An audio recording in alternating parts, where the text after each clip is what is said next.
জীবনে চলার পথে আমরা বহু মানুষের কাছে কষ্ট পাই এবং আমরাও কিন্তু কষ্ট দিই।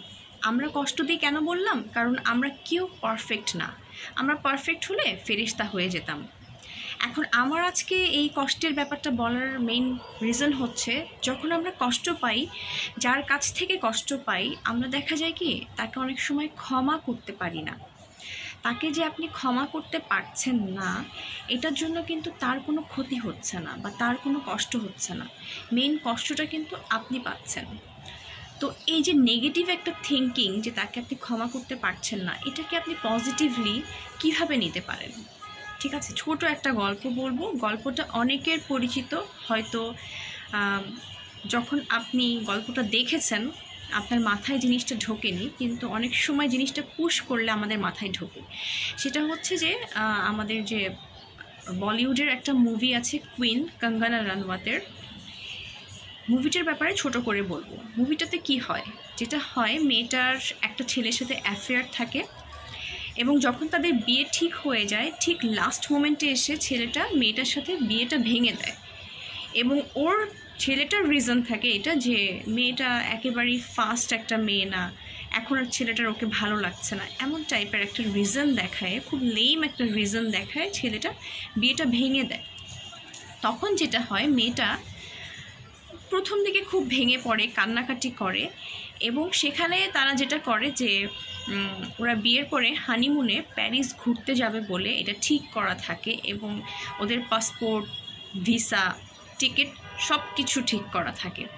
যার কারণে মেয়েটা একটা সাহসী ডিসিশন নিয়ে নেয়। তার তখন খুব মন খারাপ থাকে, কিন্তু তারপরেও সে সাহসী একটা ডিসিশন নিয়ে নেয়।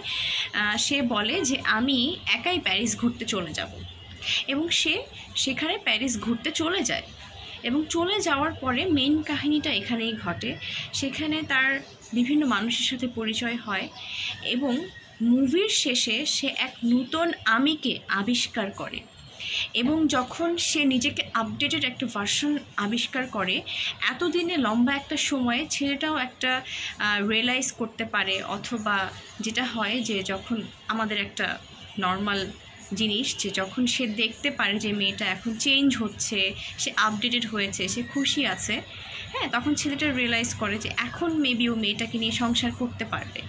তো মুভির শেষে যখন মেয়েটা সব কিছু ওর নিজের উপরে ডিপেন্ডেন্ট হয়ে যায়, যে মেয়েটা আগে একেবারেই গ্রামের একটা সাধারণ মেয়ে ছিল, সে শহরে এসে নিজেকে আপডেটেড করে, সে ইনকাম করতে শেখে, সে সমাজে মিশতে শিখে, হ্যাঁ, সে নিজেকে পরিচয় করাতে শিখে, সে সব কিছুর বোঝা নিজের কাঁধের উপরে নিতে পারে সেই মোমেন্টে।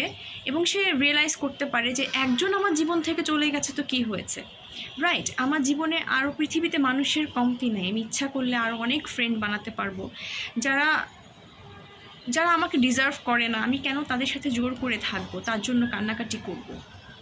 এবং লাস্ট সিনে যেটা দেখায়, যে ছেলেটা ফিরে এসে তখন হচ্ছে যে মেয়েটার কাছে ক্ষমা চায় এবং বলে যে যা কিছু হয়েছে সেটার জন্য ক্ষমা চায় এবং আবার নতুন করে তারা জীবন শুরু করতে চায়।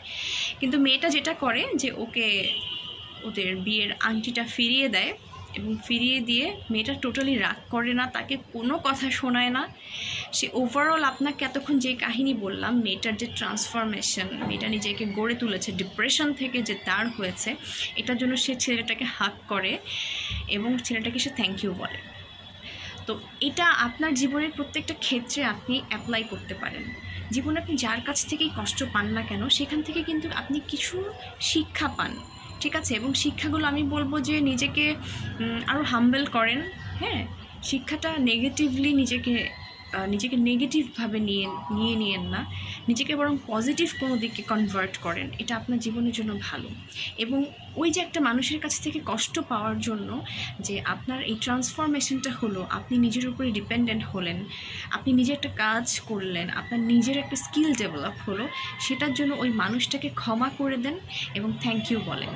কারণ সে কিন্তু আপনাকে নতুন করে বাঁচতে শেখাচ্ছে। এটা কিন্তু মরে যাওয়া না। আমি বলবো কেউ কষ্ট দিলে আমরা যদি সেটাকে একটু অন্যভাবে ট্রান্সফর্ম করি, যে এই ব্যাপারটাকে একটু অন্যভাবে প্রসেস করি, আমরা কিন্তু নিজেকে চেঞ্জ করতে পারি। সো ক্ষমা করে দেন এবং তাকে থ্যাংক ইউ বলেন।